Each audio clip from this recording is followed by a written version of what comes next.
Dieu nous parle. Chaque jour, Charles et Carole vous présentent la leçon de l'école du sabbat.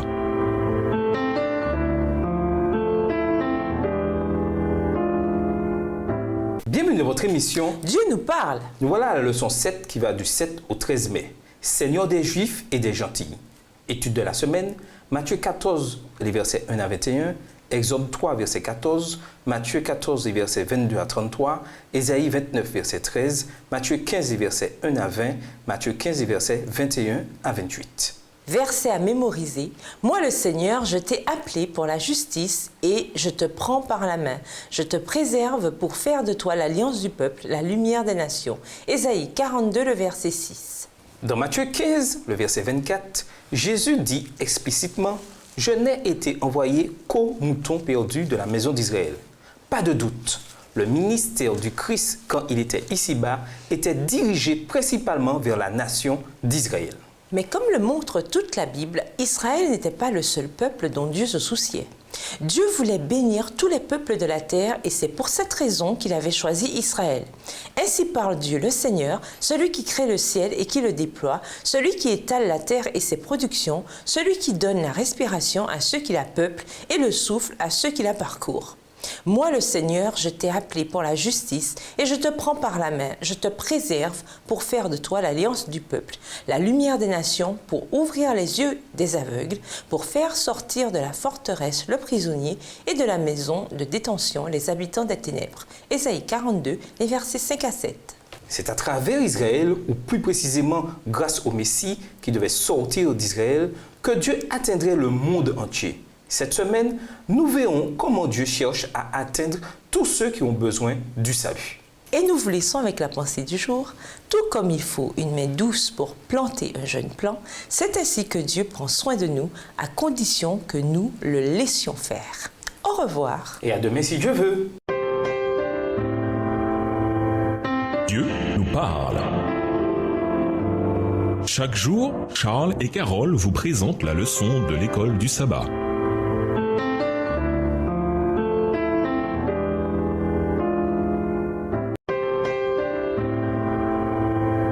Dieu nous parle. Chaque jour, Charles et Carole vous présentent la leçon de l'école du sabbat.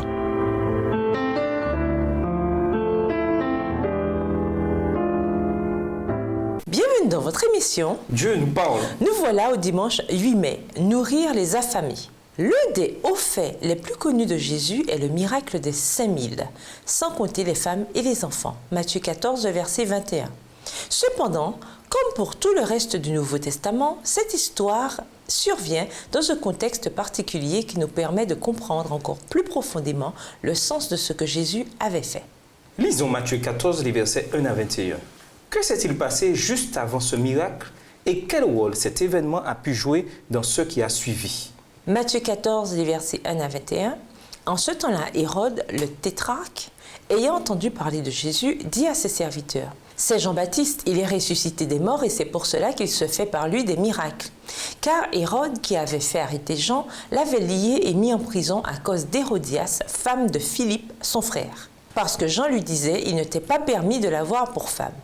Il voulait le faire mourir, mais il craignait la foule, parce qu'elle regardait Jean comme un prophète. Verset 6. Or, lorsqu'on célébrait l'anniversaire de la naissance d'Hérode, la fille d'Hérodias dansa au milieu des convives et plut à Hérode, de sorte qu'il promit avec serment de lui donner ce qu'elle demanderait. À l'instigation de sa mère, elle dit: « Donne-moi ici sur un plat la tête de Jean-Baptiste. » Le roi fut attristé, mais à cause de ses serments et des convives, il commanda qu'on la lui donne. Et il envoya décapiter Jean dans la prison. Verset 11, sa tête fut apportée sur un plat et donnée à la jeune fille qui la portait à sa mère. Les disciples de Jean vinrent prendre son corps et l'ensevelir, et ils allèrent l'annoncer à Jésus. À cette nouvelle, Jésus partit de là, dans une barque, pour se retirer à l'écart dans un lieu désert, et la foule, l'ayant su, sortit des villes et le suivit à pied. Quand il sortit de la barque, il vit une grande foule et fut ému de compassion pour elle, et il guérit les malades. Le soir étant venu, les disciples s'approchèrent de lui et dirent: « Ce lieu est désert et l'heure est déjà avancée. Renvoie la foule afin qu'elle aille dans les villages pour s'acheter des vivres. » Verset 16. Jésus leur répondit, « Ils n'ont pas besoin de s'en aller, donnez-leur vous-même à manger. » Mais ils lui dirent, « Nous n'avons ici que 5 pains et 2 poissons. » Et il dit, « Apportez-les-moi. » Il fit asseoir la foule sur l'herbe, prit les 5 pains et les 2 poissons, et, levant les yeux vers le ciel, il rendit grâce. Puis il rompit les pains et les donna aux disciples, qui les distribuèrent à la foule. Tous mangèrent et furent rassasiés, et l'on emporta 12 paniers pleins des morceaux qui restaient. Ceux qui avaient mangé étaient environ 5000 hommes, sans les femmes et les enfants. Mettez-vous à la place des disciples à ce moment-là. On venait de décapiter Jean-Baptiste, sans conteste un homme de Dieu. Ils étaient au courant de cela, car c'est eux qui l'avaient dit à Jésus. Les textes ne le disent pas, mais ils ont certainement dû être découragés. Sans aucun doute, leur foi a été mise à l'épreuve. Cependant, avec ce que Jésus a fait juste après, leur foi a dû être stimulée, surtout après une telle douche froide. Mais même si cette histoire a ravivé la foi des disciples, elle a un sens bien plus profond. Quand Jésus a nourri le peuple juif, cela a rappelé à tous la manne que Dieu avait donnée aux Israélites dans le désert. Au sein du judaïsme, la tradition disait que le Messie viendrait pendant la Pâque et qu'en plus de sa venue, la manne recommencerait à tomber du ciel. Alors, quand Jésus nourrit les 5000 juste avant la Pâque, il n'est pas surprenant que la foule ait commencé à spéculer sur son identité messianique et sur un miracle plus grand encore. Allait-il nourrir tout le monde tout le temps en restaurant la manne? C'est exactement le type de Messie que le peuple voulait. Un Messie qui comblerait leurs besoins extérieurs. À ce moment-là, les foules sont prêtes à couronner Jésus roi.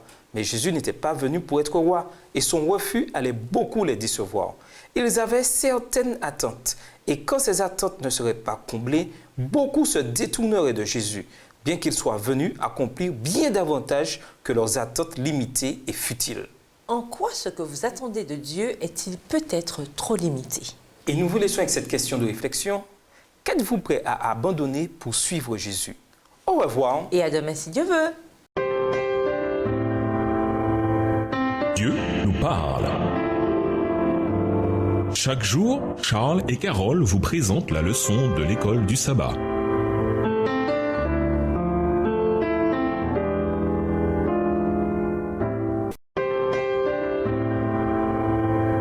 Dieu nous parle. Chaque jour, Charles et Carole vous présentent la leçon de l'école du sabbat.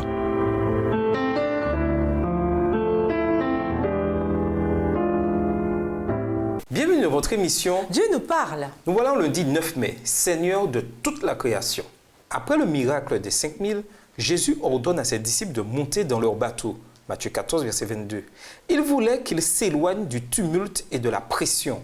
Un bon maître protège ses étudiants de ceux qui ne sont pas encore prêts à gérer. Jésus leur commanda de s'embarquer pour retourner immédiatement à Capernaum et de lui laisser le soin de congédier la foule. Ils commencèrent à récriminer, mais Jésus parla avec un accent d'autorité inaccoutumé. Voyant que toute opposition était inutile, ils se dirigèrent silencieux vers le lac. Lisons Matthieu 14, les versets 23 à 33.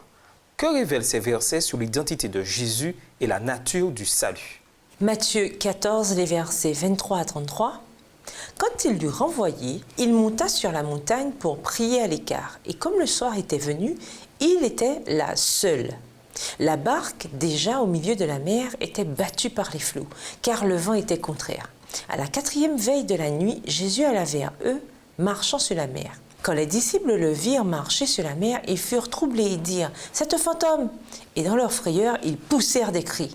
Jésus leur dit aussitôt « Rassurez-vous, c'est moi, n'ayez pas peur !» Pierre lui répondit « Seigneur, si c'est toi, ordonne que j'aille vers toi sur les eaux. » Et il dit « Viens !» Pierre sortit de la barque et marcha sur les eaux pour aller vers Jésus. Verset 30. Mais voyant que le vent était fort, il eut peur. Et comme il commençait à enfoncer, il s'écria « Seigneur, sauve-moi !» Aussitôt, Jésus étendit la main, le saisit et lui dit « Homme de peu de foi, pourquoi as-tu douté ?» Et ils montèrent dans la barque et le vent cessa. Ceux qui étaient dans la barque vinrent se prosterner devant Jésus et dirent « Tu es véritablement le Fils de Dieu. » Survient alors un moment de vérité, quand les disciples terrifiés se demandent qui marche sur l'eau dans leur direction. Jésus leur dit « C'est moi, n'ayez pas peur » au verset 27. L'expression « c'est moi » est une façon de traduire l'expression grecque « ego eimi » qui signifie « je suis ». C'est le nom de Dieu en personne, voir également Exode 3, le verset 14. La Bible n'a de cesse de montrer que le Seigneur contrôle la nature. Le psaume 104, par exemple, montre clairement que Dieu est non seulement le Créateur, mais également notre soutien et que c'est par sa puissance que le monde continue d'exister et les lois de la nature ont fonctionné. Il n'y a aucun élément ici qui évoque le Dieu du déisme qui crée le monde puis qui s'en désintéresse. Juifs ou gentils, nous devons tous notre existence à la puissance du même Seigneur qui a apaisé la mer. Voir également Hébreux 1, verset 3. Le cri de Pierre « Seigneur, sauve-moi » Matthieu 14, verset 30, devrait faire écho au nôtre, car si le Seigneur Jésus ne nous sauve pas, qui le fera ? Les puissances de Pierre dans cette situation reflètent notre propre situation face à tout ce que nous réserve notre monde déchu. Pensez à votre propre impuissance, dans le sens où vous êtes à la merci de forces qui sont bien plus grandes que vous et que vous ne pouvez pas contrôler. Comment cette réalité devrait-elle fortifier votre dépendance envers Jésus? Et nous vous laissons avec la question du jour. De quelle manière différente une personne peut-elle se rapprocher de Dieu? Au revoir. Et à demain si Dieu veut. Dieu nous parle.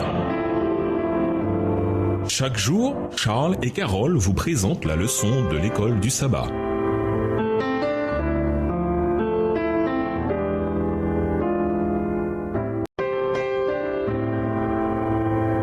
Dieu nous parle. Chaque jour, Charles et Carole vous présentent la leçon de l'école du sabbat.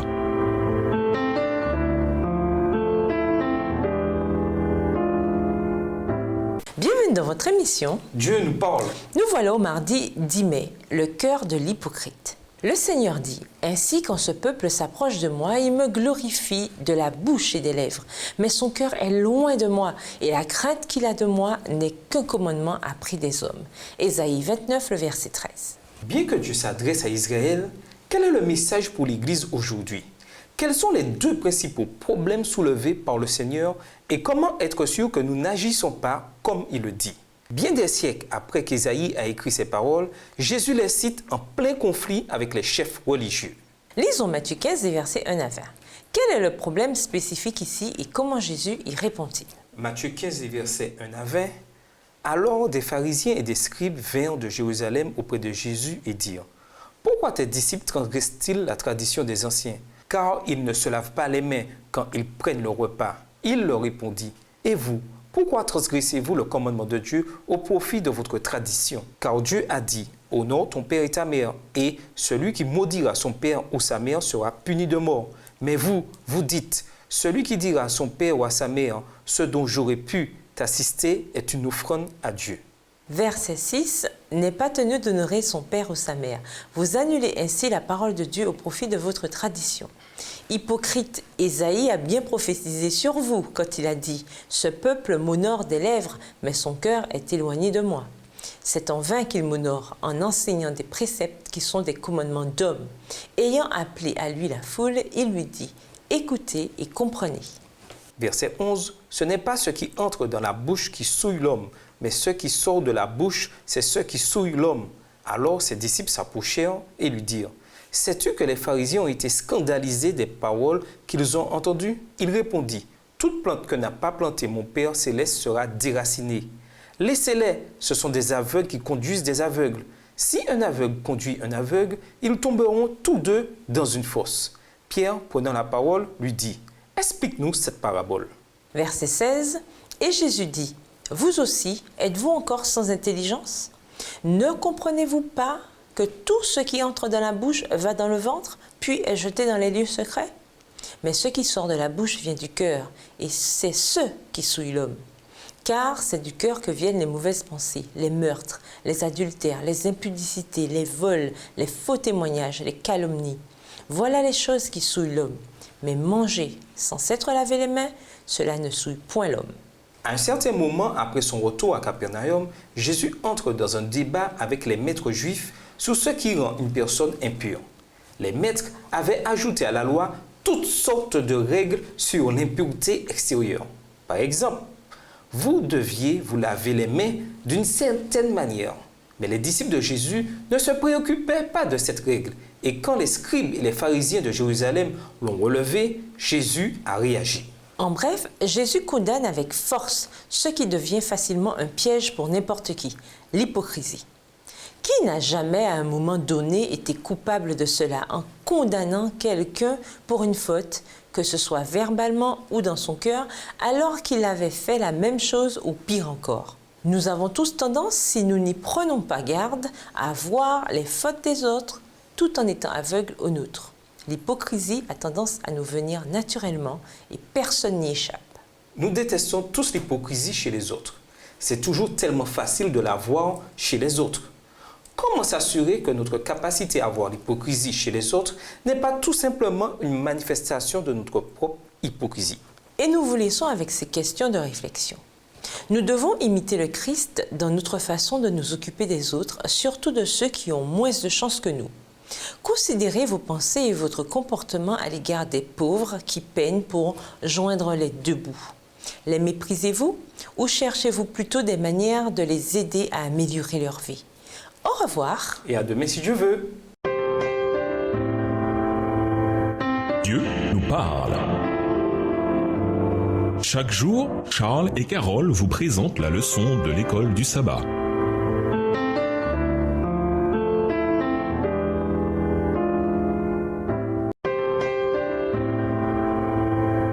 Dieu nous parle.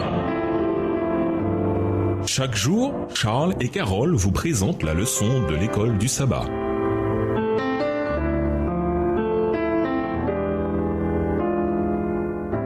Bienvenue dans votre émission. Dieu nous parle. Nous voilà au mercredi 11 mai, des miettes de la table. Après avoir nourri, guéri et prêché à son propre peuple, Jésus prend une décision extraordinaire. Il quitte la terre des Juifs et pénètre dans la région des étrangers, les gentils. Lisons Matthieu 15, les versets 21 à 28. Comment comprendre cette histoire? Matthieu 15, les versets 21 à 28. Jésus, étant parti de là, se retira dans le territoire de Tyr et de Sidon. Et voici, une femme cananéenne qui venait de ces contrées lui cria « Aie pitié de moi, Seigneur, fils de David. Ma fille est cruellement tourmentée par le démon. » Il ne lui répondit pas un mot, et ses disciples s'approchèrent et lui dirent avec instance « Renvoie-la, car elle crie derrière nous. » Il répondit « Je n'ai été envoyé qu'aux brebis perdues de la maison d'Israël. » Mais elle vint se prosterner devant lui, disant « Seigneur, secours-moi. » Verset 26, il répondit « Il n'est pas bien de prendre le pain des enfants et de le jeter aux petits chiens. »« Oui, Seigneur, dit-elle, mais les petits chiens mangent les miettes qui tombent de la table de leur maître. » Alors Jésus lui dit « Femme, ta foi est grande, qu'il te soit fait comme tu veux. » Et à l'heure même, sa fille fut guérie. À plusieurs niveaux, ce n'est pas une histoire facile à lire, car nous n'avons ni le ton de la voix, ni les expressions du visage pour nous aider. D'abord, Jésus semble ignorer cette femme. Ensuite, quand il lui parle, ses mots semblent très durs. Ce n'est pas bien de prendre le pain des enfants pour le jeter aux chiens. Verset 26. Que se passerait-il si vous essayez cette approche? Quelqu'un vous demande s'il peut goûter à quelques-unes de vos frites et vous lui répondez « Ce n'est pas bien de jeter mes frites aux chiens ?» Pas vraiment la bonne méthode pour se faire des amis, n'est-ce pas? Voici cependant quelques points à prendre en compte. D'abord, il est vrai qu'en ce temps-là, les Juifs appelaient les gentils des chiens, évoquant l'image de chiens galeux errant dans les rues. Mais Jésus emploie le terme grec plus affectueux, petit chien ou chiot. Ici, ce qui évoque des chiens domestiques vivant à la maison et nourris à table. Deuxième point, cette femme cananéenne appelle Jésus le fils de David. Cela montre qu'elle savait que Jésus était juif. Comme tout bon maître, Jésus dialogue avec elle et la met peut-être à l'épreuve. Craig Kinner a écrit « Il exige peut-être d'elle qu'elle comprenne sa véritable mission et sa véritable identité, de peur qu'elle ne le traite comme l'un de ces nombreux magiciens ambulants auxquels les gentils faisaient parfois appel pour des exorcismes. » Cependant, il est certainement en train de la louer pour avoir reconnu la priorité d'Israël dans le plan divin, une reconnaissance qui, pour elle, inclut le fait d'admettre son statut de dépendance. On pourrait comparer cela à la demande d'Élisée pour que Naaman se plonge dans le Jourdain malgré la préférence de Naaman pour les fleuves de Syrie, l'Abana et le Parpar. Ce qui a finalement amené Naaman à reconnaître le Dieu et la terre d'Israël. 2 Rois 5, les versets 17 et 18. Enfin, il est probable que cette femme était une femme grecque de la haute société qui faisait partie d'un groupe qui avait régulièrement pris le pain appartenant aux pauvres juifs résidant dans la région de Tyr. À présent, Jésus inverse le rapport de force, car le pain que Jésus propose appartient en premier lieu à Israël. Cette grecque devait mendier de l'aide auprès d'un juif itinérant. Ce n'est pas un passage facile, mais nous devons faire confiance à Jésus. En dialoguant avec cette femme, il lui rend sa dignité, de la même manière qu'avec la femme au puits. Elle s'en retourne, sa fille guérie et sa foi dans le fils de David, animée. Et nous vous laissons avec cette réflexion. Vous êtes-vous déjà lancé dans un projet de bricolage? Essayez. Mesurez l'effort que vous investissez dans ce projet. Ensuite, mesurez à quel point Dieu est heureux et désireux de nous rénover. Au revoir. Et à demain si Dieu veut. Dieu nous parle. Chaque jour, Charles et Carole vous présentent la leçon de l'école du sabbat.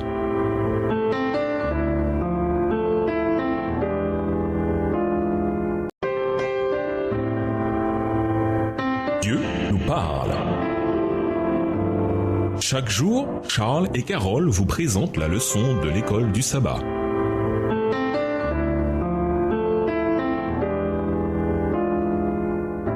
Bienvenue dans votre émission. Dieu nous parle. Nous voilà au jeudi 12 mai, Seigneur des gentils. Lisons Matthieu 15, versets 29 à 39 et comparons ce passage avec Matthieu 14, versets 13 à 21. Quelles sont les ressemblances et les différences entre les deux récits? Matthieu 15, versets 29 à 39. Jésus quitta ces lieux et vint près de la mer de Galilée. Étant monté sur la montagne, il s'y assit. Alors s'approcha de lui une grande foule, ayant avec elle des boiteux, des aveugles, des muets, des estropiés et beaucoup d'autres malades. On les mit à ses pieds et il les guérit, en sorte que la foule était dans l'admiration de voir que les muets parlaient, que les estropiés étaient guéris, que les boiteux marchaient, que les aveugles voyaient, et elle glorifiait le Dieu d'Israël. Jésus, ayant appelé ses disciples, dit: « Je suis ému de compassion pour cette foule, car voilà 3 jours qu'ils sont près de moi et ils n'ont rien à manger. Je ne veux pas les renvoyer à jeun, de peur que les forces ne leur manquent en chemin. » Les disciples lui dirent: « Comment nous procurer dans ce lieu désert assez de pain pour rassasier une si grande foule ?» Verset 34, Jésus leur demanda: « Combien avez-vous de pain ?» 7, répondirent-ils, et quelques petits poissons. Alors il fit asseoir la foule par terre, prit les 7 pains et les poissons, et après avoir rendu grâce, il les rompit, il les donna à ses disciples qui les distribuèrent à la foule. Tous mangèrent et furent rassasiés, et l'on emporta 7 corbeilles pleines de morceaux qui restaient. Ceux qui avaient mangé étaient 4000 hommes, sans les femmes et les enfants. Ensuite, il renvoya la foule, monta dans la barque et se rendit dans la contrée de Magadon. De nombreuses personnes ne se rendent pas compte qu'il y a 2 miracles où Jésus nourrit la foule dans les évangiles. La première fois pour les Juifs, la deuxième fois pour les gentils. Dans les 2 cas, Jésus a compassion des gens. Cette image de milliers de gentils qui viennent pour être enseignés, aimés et nourris par ce jeune rabbin est extraordinaire. Aujourd'hui, nous avons le bénéfice du recul et nous comprenons l'universalité de l'Évangile. Après tout, la plupart de ceux qui lisent ces lignes ne sont pas des Juifs. Alors nous pouvons facilement passer à côté de la dimension incroyable et inattendue qu'un tel événement a pu avoir pour le peuple, à la fois pour les Juifs et pour les gentils. Aucun doute, Jésus sortait tout le monde de sa zone de confort. Cependant, le plan de Dieu n'avait pas changé. Il s'agissait toujours d'attirer à lui tous les peuples de la terre. On trouve un verset étonnant dans la Bible hébraïque qui témoigne de cette vérité. « N'êtes-vous pas pour moi comme les Couchites israélites? N'ai-je pas fait sortir Israël d'Égypte comme les Philistins de Captor et les Araméens de Kion ?» Amos 9, verset 7. Qu'est-ce que Dieu est en train de dire ici? Qu'il s'intéresse non seulement aux affaires d'Israël, mais de tous les peuples? Qu'il s'intéresse aux Philistins? Quand on lit attentivement l'Ancien Testament, cette vérité se révèle sans cesse, même si elle est devenue si obscure au fil des siècles que, au moment où l'Église du Nouveau Testament s'est formée, beaucoup des premiers croyants ont dû réapprendre cette vérité biblique fondamentale. Lisons Romains 4, les versets 1 à 12. Comment l'Évangile et son universalité sont-ils condensés dans ces versets? Romains 4, les versets 1 à 12. Que dirons-nous donc qu'Abraham, notre père, a obtenu selon la chair? Si Abraham a été justifié par les œuvres, il a sujet de se glorifier, mais non devant Dieu. Car que dit l'Écriture? Abraham crut à Dieu et cela lui fut imputé à justice. Or, à celui qui fait une œuvre, le salaire est imputé, non comme une grâce, mais comme une chose due. Et à celui qui ne fait point d'œuvre, mais qui croit en celui qui justifie l'impie, sa foi lui est imputée à justice. De même, David exprime le bonheur de l'homme à qui Dieu impute la justice sans les œuvres. Verset 7. Heureux ceux dont les iniquités sont pardonnées et dont les péchés sont couverts. Heureux l'homme à qui le Seigneur n'impute pas son péché. Ce bonheur n'est-il que pour les circoncis ou est-il également pour les incirconcis? Car nous disons que la foi fut imputée à justice à Abraham. Comment donc lui fut-elle imputée? Était-ce après ou avant sa circoncision? Il n'était pas encore circoncis, il était incirconcis. Et il reçut le signe de la circoncision comme sceau de la justice qu'il avait obtenu par la foi quand il était incirconcis, afin d'être le père de tous les incirconcis qui croient pour que la justice leur fût aussi imputée. Et le père des circoncis qui ne sont pas seulement circoncis, mais encore qui marchent sur les traces de la foi de notre père Abraham quand il était incirconcis. Et nous vous laissons avec cette question de réflexion. Osez-vous vous distinguer pour Dieu là où vous habitez, travaillez ou étudiez? Réfléchissez à la façon dont vous pouvez faire bouger les choses en montrant que le fait d'être différent n'est pas une mauvaise chose. Au revoir. Et à demain si Dieu veut. Dieu nous parle. Chaque jour, Charles et Carole vous présentent la leçon de l'école du sabbat.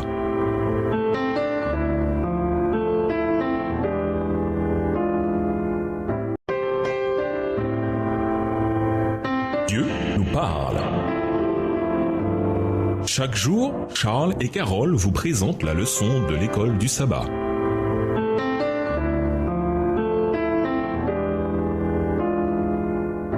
Bienvenue dans votre émission. Dieu nous parle. Nous voilà au vendredi 13 mai. Pour aller plus loin, un chrétien s'adressait à des étudiants de campus non chrétiens au sujet de l'existence de Dieu. Après avoir évoqué tous les arguments habituels, il changea de cap et déclara: « Vous savez, quand j'avais à peu près votre âge, je ne croyais pas en Dieu. Et de temps en temps, quand quelque chose me disait que Dieu existait peut-être finalement, je chassais toujours cette idée de ma tête. Pourquoi ? Parce que quelque part, je me disais que si Dieu existait vraiment, vu ma manière de vivre, alors j'étais dans le pétrin. » L'ambiance changea immédiatement. Des douzaines de consciences simultanément se mirent à rappeler leurs propriétaires à l'ordre. La température de la pièce semblait avoir augmenté avec l'échauffement causé par l'activité cérébrale de tous ces jeunes, tout à coup visiblement mal à l'aise. Il avait de toute évidence touché un point sensible. Ces étudiants qui n'étaient pas chrétiens et donc pas très concernés par les 10 commandements sentaient néanmoins que tout n'était pas très clair dans leur vie au niveau moral et que s'il y avait un Dieu, alors ils auraient beaucoup de comptes à rendre. En tant que chrétiens, cependant, nous qui devrions être sensibles aux standards moraux de Dieu, nous ne devons pas nous sentir mal à l'aise quand nous sommes confrontés à la réalité d'un Dieu moral. Car voici la promesse de l'Évangile, que l'on soit juif ou gentil, quand nous sommes face à notre état de péché, nous pouvons nous réfugier dans la justice du Christ qui nous est offerte par la foi en dehors des œuvres de la loi. Romains 3, verset 28. Quand nous prenons parfaitement conscience de notre péché, nous pouvons nous réclamer de la promesse qu'il n'y a donc maintenant aucune condamnation pour ceux qui sont en Christ Jésus, qui marchent non selon la chair, mais selon l'esprit. Romains 8, le verset 1 dans la version Colombe. Juifs, gentils, peu importe.